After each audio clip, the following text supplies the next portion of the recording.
আমাদের সামনে রমজান মাস আসতেছে। রমজান মাস এত দামি মাস, এত দামি মাস, এত দামি মাস। রাসূল করিম সাল্লাল্লাহু আলাইহি ওয়াসাল্লাম বলেছেন, সাইয়্যিদুশ শুহুরি শাহরু রমাদান। 12টা মাসের সেরা মাস হলো রমজান মাস। ওয়া শাহরুন মুবারাকুন, এই রমজান মাস বরকতপূর্ণ মাস। ওয়া শাহরুন আযীমুন, শানদার মাস রমজান মাস। ওয়া শাহরুন মাওয়াসাতুন, সহনশীলতার মাস হলো রমজান মাস। ওয়া শাহরুস সাবরি, সবরের মাস হলো রমজান মাস।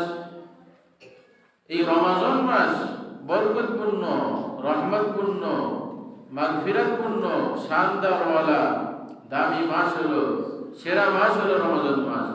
এত বড় গুরুত্বপূর্ণ মাস উম্মতের সামনে আসবে, উম্মতের প্রস্তুতি গ্রহণ করার দরকার। প্রস্তুতি ছাড়া কোনো বান্দার কোনো কাজের মধ্যে পরিপূর্ণতা আসে না। প্রস্তুতি না থাকলে স্কুলের ছাত্ররা পরীক্ষায় পাস করতে পারে না, মাদ্রাসার ছাত্ররা পরীক্ষায় পাস করতে পারে না। যে কোনো প্রতিযোগী আগ থেকে প্রস্তুতি না থাকলে প্রতিযোগিতার ময়দানে সে সফলভাবে কামিয়াব হতে পারে না। এজন্য পরীক্ষায় পাশের জন্য যেমন প্রস্তুতি দরকার, প্রতিযোগিতায় কামিয়াব হওয়ার জন্য যেমন আগের থেকে রিহার্সাল দরকার, ঠিক রমজান মাসে পরিপূর্ণভাবে হক আদায় করার জন্য রমজানের আগ থেকে প্রস্তুতি নেওয়া দরকার। রমজানের আগ থেকে আমরা কিভাবে প্রস্তুতি নিতে পারি? উলামায়ে ইকরাম কুরআন হাদিস ঘেটে কয়েকটা বিষয় বলছেন যে উম্মতের জন্য রমজানের আগে 11টা প্রস্তুতি নেওয়ার দরকার। 1 নম্বর প্রস্তুতি হলো রমজানের আগে বেশি বেশি ইস্তেগফার করা, বেশি বেশি আল্লাহ তাআলার কাছে মাফ চাওয়া। কেন? আল্লাহ রাব্বুল আলামিন রমজানে বান্দাকে অনেক দিবে, অনেক দিবে, অনেক দিবে। যদি বান্দা গুনাহমুক্তভাবে রমজানের মধ্যে যেতে পারে তাহলে তো আল্লাহ তাআলা বান্দাকে দিয়ে ভরপুর করে দেবেন। এজন্য 1 নম্বর কাজ হলো রমজানের আগ থেকে আল্লাহ তাআলার কাছে বেশি বেশি ইস্তেগফার করা, বেশি বেশি ইস্তেগফার করা, আল্লাহর কাছে তওবা করা, কান্নাকাটি করা, গুনাহ মাফ চাওয়া। রাসূল করিম সাল্লাল্লাহু আলাইহি ওয়াসাল্লাম বলেছেন, ইয়া আইয়ুহান নাস তুবু ইলাল্লাহ ফাইন্নী আতুবু ইলাল্লাহি মিআতা মাররা। রাসূল করিম সাল্লাল্লাহু আলাইহি ওয়াসাল্লাম বলেন, হে মানুষ সকলেরা, তোমরা বেশি বেশি আল্লাহর কাছে তওবা করো। আমি রাসূল প্রতিদিন ফিল ইয়াউমি মিআতা মাররা 100 বার আল্লাহর কাছে তওবা করি। রাসূল করিম সাল্লাল্লাহু আলাইহি ওয়াসাল্লামের কোনো গুনাহ নাই, আগেও গুনাহ নাই, পিছেও গুনাহ নাই, মাসুম নিষ্পাপ। তারপরে রাসূল করিম সাল্লাল্লাহু আলাইহি ওয়াসাল্লাম 100 বার তওবা করেন। আমাদের কি পরিমাণ করার দরকার? এজন্য রমজানের আগে একটা পূর্ব পরিস্থিতি হলো বেশি বেশি ইস্তেগফার করা, বেশি বেশি আল্লাহ তাআলার কাছে মাফ চাওয়া। 2 নম্বর রমজানের আগে পরিস্থিতি হলো রমজান মাসের উপকারিতা এটা স্মরণ করা। রমজান মাসে আমার কি হবে, আমি কি পাবো, এটা আগ থেকেই স্মরণ করে প্রস্তুতি গ্রহণ করা। রমজান মাস রহমতের মাস, বরকতের মাস। একটা ফরজকে 70 গুণ করে দেওয়া হবে, নফলকে ফরজের সমতুল্য করে দেওয়া হবে। আল্লাহ তাআলা গুনাহগারকে মাফ করে দেবেন, আয় রোজগারের মধ্যে বরকত দেবেন। আল্লাহর ইবাদত করে সন্তুষ্টি অর্জন করতে হবে, রমজানে রোজা রেখে আল্লাহকে খুশি করতে হবে। হাজার প্রকারের মর্যাদা আল্লাহ তাআলা দান করবেন। এজন্য এই কথাগুলো স্মরণ করে করে প্রস্তুতি গ্রহণ করা। আমি রমজানে রোজা রাখবো, আমি রমজান মাসে তারাবির নামাজ পড়বো, আমি বেশি বেশি দান সদকা করবো, বেশি বেশি জিকির আজকার করবো, তাসবিহ তাহলিল পাঠ করবো, ভালো কাজ করবো, মানুষদেরকে ইফতারি করাবো, রোজাদারকে সাহারি খাওয়াবো, রোজাদারদের খিদমত করবো, রোজাদারকে হাদিয়া দেবো। এই ইবাদতমূলক যে সমস্ত কাজ আছে এই কাজগুলো করার ব্যাপারে উদ্যোগ গ্রহণ করা, এই উপকারিতাকে স্মরণ করে নিজেকে প্রস্তুতি করা, আমার এই কাজগুলো করতে হবে। এটাই রমজানের দ্বিতীয় পূর্ব প্রস্তুতি। 3 নম্বর রোজার মানসিকতা পয়দা করা, প্রস্তুতি নেওয়া। রমজানের রোজা যে আমি রাখবো, এই রোজা রাখার জন্য মানসিক প্রস্তুতি গ্রহণ করা। হাজারো মানুষ আছে, সুস্থ আছে, স্বাস্থ্য আছে, কিন্তু রমজানের রোজা রাখে না। কোনো কিছুর অভাব নাই, কিন্তু রমজানের রোজা রাখে না। এর কারণ হলো তার মানসিকতা নেই। যে মানুষের মানসিকতা আছে, হিম্মত আছে, প্রস্তুতি আছে, আল্লাহ তাআলা তার জন্য কাজকে কি করে দেন? আসান করে দেন, সহজ করে দেন। আর যার মানসিকতা নাই, যার প্রস্তুতি নাই, যার হিম্মত নাই, যার উদ্যোগ নাই, আল্লাহ তাআলা তার জন্য ওই কাজকে কি করেন না? সহজ করে দেন না। দেখবেন আগে মানুষের গ্রামগঞ্জে খাল থাকতো, এই খালে চার থাকতো, চার পার হতে হতো। চার কি একটা বাঁশ দিয়া থাকতো, এই বাঁশের উপর দিয়ে চলতে হতো। গ্রামের বাচ্চারা চারের উপর তো হেঁটে যাওয়া তো দূরের কথা, দৌড়ায় চলে যায়। আর শহরের থেকে যে জীবনে কোনোদিন চার দেখেনি, ওই গুনায় তারা এক পা দেয় আর কান্নাকাটি করে চিৎকার দেয়, কিভাবে এই চার পার হবে। তার প্রস্তুতি নাই, মানসিকতা নাই, হিম্মত নাই, সাহস নাই, যার কারণে সে পার হতে পারতেছে না। ওর থেকে ছোট ছোট বাচ্চা চারের উপর দিয়ে দৌড়ায় চলে যাচ্ছে, হাতাও ধরা লাগতেছে না। তার মধ্যে আলাদা কোনো কোয়ালিটি নাই, তার মধ্যে আছে হিম্মত, সাহস, মানসিকতা, প্রস্তুতি। এই হিম্মত, সাহস, মানসিকতা, প্রস্তুতির কারণে অটোমেটিক সে কি করতেছে, চার পার হয়ে চলে যাচ্ছে। আর আমার মধ্যে হিম্মত, সাহস, প্রস্তুতি এগুলো না থাকার কারণে আমি চারের এখানে যে দাঁড়ায় আছি, যে আমি চার পড়া আবহাওয়া মাত্রা সম্ভব নয়। বরঞ্চ এরকম দুর্বল মানুষগুলো চারের মাঝখানে যে ভেঙে চুরে পড়ছে, কারণ তার মানসিকতা নেই। এই জন্য রমাজানে রোজা রাখার ব্যাপারে মানসিকতা পয়দা করা, আমি রোজা রাখবো। কিছু কষ্ট হতে পারে, তারপরে আমি রোজা রাখবো। আরে এত কষ্ট তো হয় না যে মানুষ সব মরে যাচ্ছে, তাহলে তো সব মানুষই মারা যাইতো। কিন্তু দেখলে দেখা যায় যে আমি শুধুমাত্র রোজা রাখতে পারি না, আমারই কষ্ট হয়। সব মানুষ রোজা রাখে, ছোট্ট ছোট্ট বাচ্চারা 8 বছর, 9 বছর, 10 বছর বয়স, তারা রোজা রাখতেছে। আর আমার বয়স 25 বছর, 30 বছর, 40 বছর, আমি রোজা রাখার সাহস পাই না, হিম্মত পাই না, কষ্ট হয়ে যায়, দম আটকে যায়, মরে যাওয়ার মতো এই মানসিকতা নাই। এই জন্য এই রমজানের আগে থেকে মানসিকতা তৈরি করা, যে আমি রমজানের রোজা রাখবো। তোমার যতই কষ্ট, আমি রমজানের রোজা রাখবো, এবং প্রতিজ্ঞা করা যে আমি রোজা ছাড়বো না। এই যে যারা সুস্থতা থাকার সত্ত্বেও রোজা ছেড়ে দেয়, রমজানের একটা রোজা এত দামি, এত দামি। হাদিসের মধ্যে রাসূল করিম সাল্লাল্লাহু আলাইহি ওয়াসাল্লাম বলেছেন, যদি কোনো ব্যক্তি অলসতার কারণে একটা রোজা ছেড়ে দেয়, এই একটা রোজার পরিবর্তে যদি সে সারা জীবনও রাখে রোজা, তাহলে এই এক রোজার হক আদায় হবে। এক রোজার দাম এত বেশি যে এই যে অলসতার কারণে একটা রোজা ছেড়ে দিল, সে যদি সারা জীবনও যদি রোজা রেখে কাটায় দেয়, তারপরও এই এক রোজার হক আদায় হবে। কি রোজা আছে, কি দামি রোজা আছে।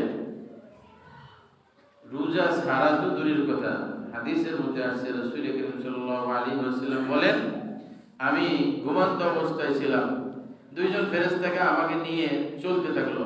হঠাৎ করে দুর্গম পাহাড়ে আমাকে নিয়ে গেল, পাহাড়ের উপরে। হঠাৎ করে আমি পাহাড়ের পিছন থেকে একটা বিকট চিৎকারের আওয়াজ শুনলাম। আমি জিজ্ঞাসা করলাম, এই আওয়াজ কিসের? ফেরেশতারা বলল, রাসূলুল্লাহ, এটা হলো জাহান্নামীদের আর্তনাদ, চিৎকার। রাসূল বলেন, আমাকে আরেকটু সামনে নিয়ে হলো। আমি দেখলাম কিছু মানুষকে পায়ের মাংসপেশি দিয়ে, শিকল দিয়ে, দড়ি দিয়ে বেঁধে উপরে ঝুলে রাখছে, পা উপরে মাথা নিচে, আর তাদের মুখগুলোকে কেটে কেটে চামড়া নিচে ঝুলে পড়ছে। এইভাবে শাস্তি দেওয়া হচ্ছে, আর তারা চিৎকার করতেছে। রাসূল করিম সাল্লাল্লাহু আলাইহি ওয়াসাল্লাম বললেন, এরা কারা? বলে, ইয়া রাসূলুল্লাহ, আপনার উম্মতের মধ্যে যারা ইফতারির ক্ষেত্রে অনেক ব্যস্ত হয়ে যাবে, অর্থাৎ 2 মিনিট, 3 মিনিট, 4 মিনিট আগে ইফতার করে, ইফতারের সময় এখনো হয়নি কিন্তু 3-4 মিনিট আগে ইফতার করে ফেলে, ইফতারে অনেক ব্যতিব্যস্ত হয়ে যায়, অনেক ব্যস্ততা। এই ওক্ত আসার আগেই যে ইফতার করলো, তাদেরকে এই পরিমাণ শাস্তি দেওয়া হবে। ওক্ত আসার আগে ইফতার করলে যদি এই পরিমাণ শাস্তি দেওয়া হবে, যে রোজা রাখলো না তাকে কি পরিমাণ শাস্তি দেওয়া হবে? এজন্য একজন সুস্থ স্বাস্থ্যবান মানুষের দ্বারা জীবনে কোনোদিন এটা সম্ভব নয় সে রমজানের রোজা ছেড়ে দেবে।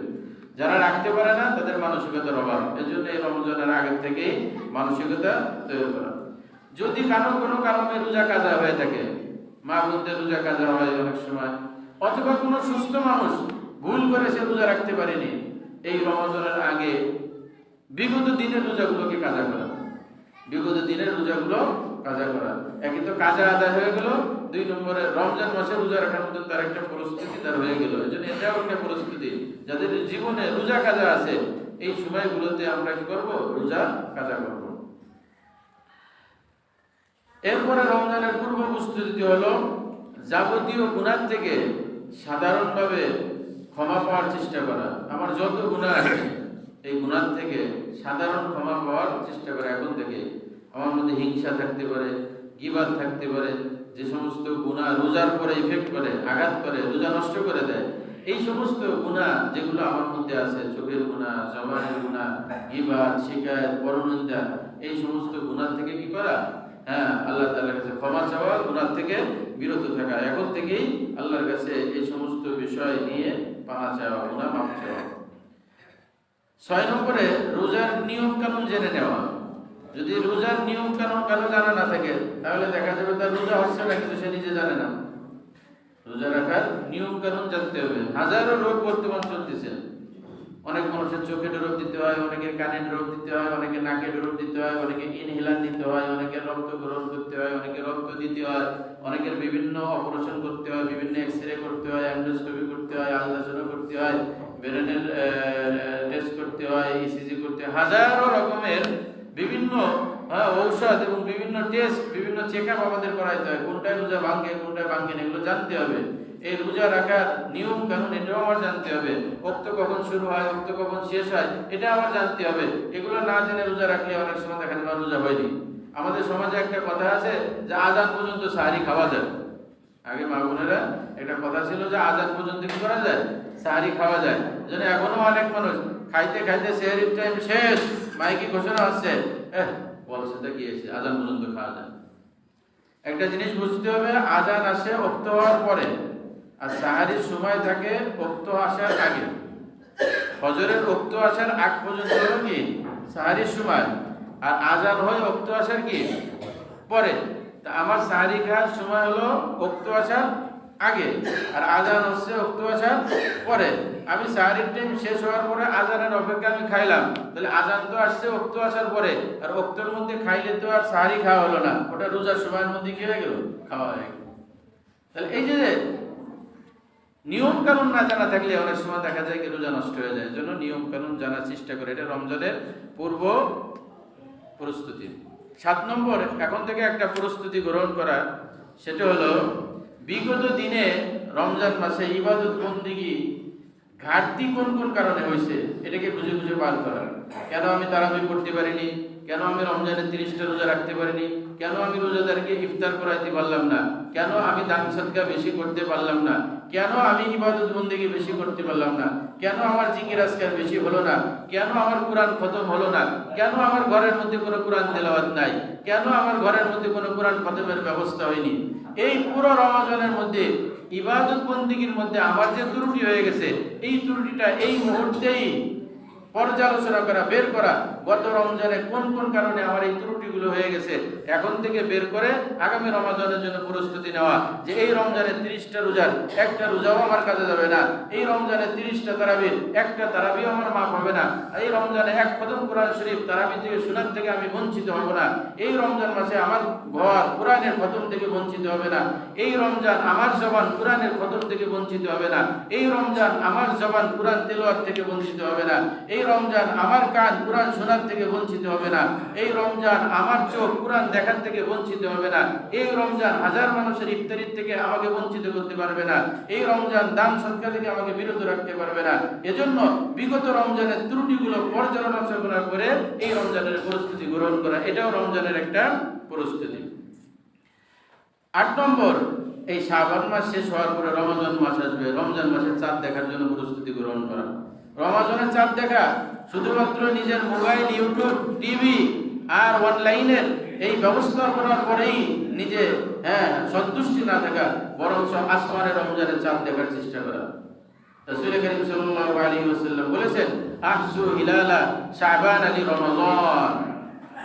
তোমরা কি করো, রমজানের জন্য শাবান মাসের চাঁদ দেখো, চাঁদ গণনা করতে থাকো, এরপরে যখন রমজান আসবে রমজানের চাঁদ দেখে রোজা রাখো, এবং পরবর্তী ঈদের চাঁদ দেখে তোমরা রোজা ভঙ্গ। এর জন্য রোজা চাঁদ দেখা এটা একটা আমল, রোজার প্রস্তুতি, এই কাজটা করার আমরা চেষ্টা করব।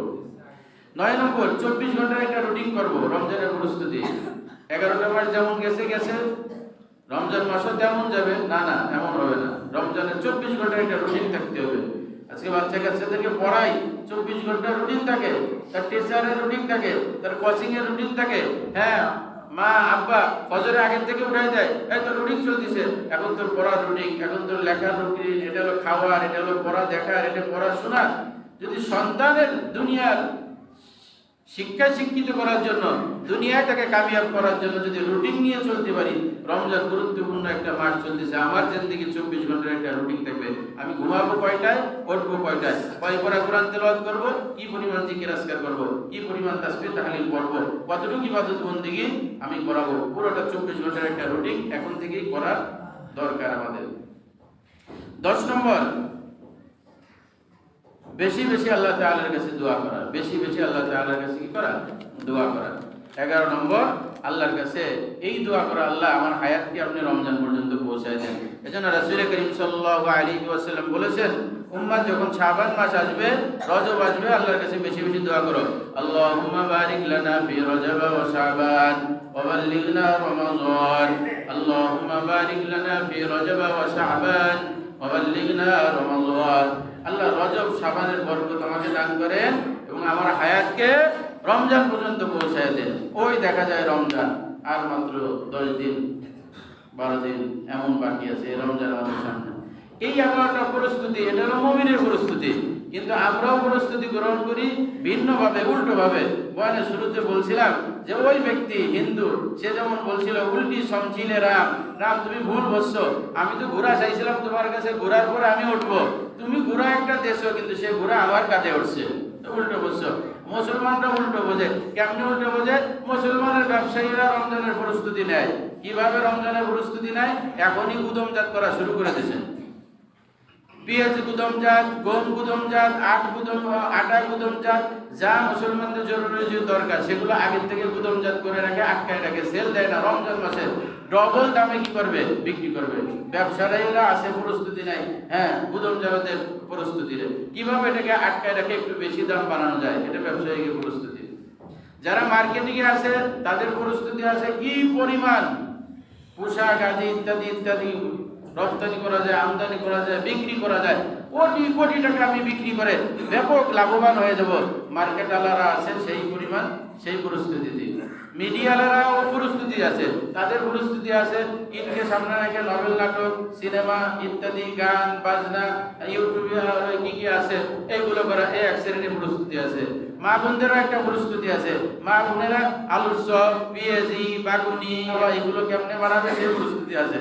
আর আমরা পুরুষ মানুষ আছে ঈদের সময় 50,000 1 লাখ টাকা লাগবে, খরচ কিভাবে পোষানো যায়, এর জন্য আমাদের আলাদা প্রস্তুতি আছে। হালাল ইনকাম এটা বৈধ, অবশ্যই করেন, কিন্তু সাথে সাথে আপনার রমজানের প্রস্তুতি আলাদা থাকতে হবে। আজকে রমজান আমরা খাদ্য খাবার দিয়ে নষ্ট করে ফেলতেছি। একটা জাল হাদিস বয়ান করা হয়, রমজানে খাবারের কোনো হিসাব নাই, এটা কোনো হাদিস না, এটা রাসূলের নামে চালাই দিয়েছে, জাল হাদিস, মিথ্যা কথা। রমজানের খাবারের হিসাব নাই, এটা একটা মিথ্যা কথা। রাসূল এমন কোনো কথা বলেননি, বরঞ্চ ক্ষেত্র বিশেষে আল্লাহ তাআলা রমজানের খাবারের হিসাব বেশি নেবেন। যে তোমাকে রমজান মাস আমি দান করলাম, সকাল থেকে সন্ধ্যা পর্যন্ত না খেয়ে থাকবা, সকাল থেকে সন্ধ্যা পর্যন্ত না খেয়ে তো থাকলা, সন্ধ্যা থেকে সেহরি পর্যন্ত 3 দিনের খাওয়া 1 দিন খাইলা, তাহলে আমি তোমাকে কেন দিলাম রমজান? রমজান আমি তোমাকে দিলাম যে তুমি না খেয়ে থাকার কারণে তোমার শরীরের মধ্যে আলাদা একটা গুণামুক্ত জিন্দেগি তৈরি হওয়ার জন্য আলাদা একটা শক্তি হবে, তোমার শাহওয়াত দমন হবে, তোমার শক্তি কিছু কমবে, তোমার রূহটা সবল হবে, এজন্য আমি দিলাম রমজান। কিন্তু তুমি 1 দিন না খেয়ে রাত্রে 3 দিনের তা খাইলা, কিসের জন্য এই কাজ করলা? তা তোমার তো শাহওয়াত দুর্বল হয়নি, বরঞ্চ আরো বাড়ছে। এজন্য রমজানে খাইলে কোনো হিসাব নাই, এটা মিথ্যা কথা। বরং যে বেশি খাইলে আল্লাহর কাছে হিসাব দিয়ে লাগবে। আল্লাহ বলল তোমাকে রমজান দিলাম, তুমি সেফ থাকবা, আর তুমি তো এখন থেকে ডবল হয়ে গেছে। এজন্য রমজান মাসে শুধু খাওয়া এটা ঠিক না। 2 নম্বর, রমজান মাসে অনিয়মিত ভোজন এবং অস্বাস্থ্যকর খাবার এটা খুবই মারাত্মক খারাপ, এটা ইবাদত বন্দেগী নষ্ট করে দেয়। তারাবিতে দাঁড়ায় 2 রাকাত পরে আর রুজু করতে যায়, 20 রাকাত তারাবিতে 10 বার রুজু করতে গেছে। কারণ কি? হুজুর গ্যাস। কেন গ্যাস হচ্ছে? ইফতার শুরু করছে এই দেশে পেঁয়াজি, বেগুনি, আলুর চপ, আজে বাজে খাদ্য খাবারের দ্বারা। এজন্য এই সমস্ত খাদ্য খাবার আমাদের শরীরের জন্য সহায়ক না, রোজার জন্য এটা সহায়ক না। এই খাদ্য খাবার কিন্তু ঠিক না, বরঞ্চ রমজান মাসে খাদ্য খাবার পরিমিত, স্বাস্থ্যকর। হ্যাঁ, একটু বাড়াই খাইলো, বেশি খাইলো, ইফতারিতে 2-3 পদ থাকলো, 5 পদ থাকলো, 7 পদ থাকলো, খাইলো, সেটা ভিন্ন কথা, কিন্তু সেটা স্বাস্থ্যকর জিনিস খাইতে হবে। অস্বাস্থ্যকর জিনিসপত্র খেয়ে নিজেকে অসুস্থ বানানো, আর রমজান মাসে সারাদিন শুধু ডিক থাকতে যায়, যে কি হয়েছে? Gas gas gas. কয় পদ খাইছো ভাই রাত্রে? বুঝো 30 পদ দিয়ে সেহরি করছি। 30 পদ দিয়ে সেহরি করলে তো গ্যাস তো বাড়বেই। এজন্য অস্বাস্থ্যকর খাবার থেকে আমরা বিরত থেকে আমরা সঠিকভাবে রমজানের প্রস্তুতি গ্রহণ করে আল্লাহর সন্তুষ্টি অর্জন করে গুনাহ মাফ করতে পারি, গুনাহ মাফ করাইতে পারি। আল্লাহ তাআলা আমাদের সকলকে সেইভাবে তাওফিক দান করেন, বলেন আমিন। রমজানে যে প্রস্তুতিগুলো আমরা শুনলাম, প্রস্তুতি নেওয়ার চেষ্টা করবো তো ইনশাআল্লাহ? সকলে রাজি আছে ইনশাআল্লাহ? বা বন্ধুদেরকে পেঁয়াজি আলু সব বেগুনি বানানোর জন্য কঠিন চাপ দেবো না, অনেক খাদ্য খাবার বানানোর জন্য অনেক চাপ দেবো না। হ্যাঁ, জোহরের থেকে মাগরিব পর্যন্ত হলো তাদের খাদ্য খাবার তারপরে বানানোর জন্য সময় যায়, আর মাগরিবের থেকে ঈশা যায় গুছানো, আর ঈশার পরে আবার রাতের খাবার দিতে দিতে তাদের দিনটা সমান হয়ে যায়। এটা না, তাদেরকে ইবাদত বন্দি করার চেষ্টা সুযোগ দিতে হবে। আল্লাহ তাআলা আমাদের তাওফিক দান করেন। ওয়া আখিরু দাওয়ানা আলহামদুলিল্লাহ।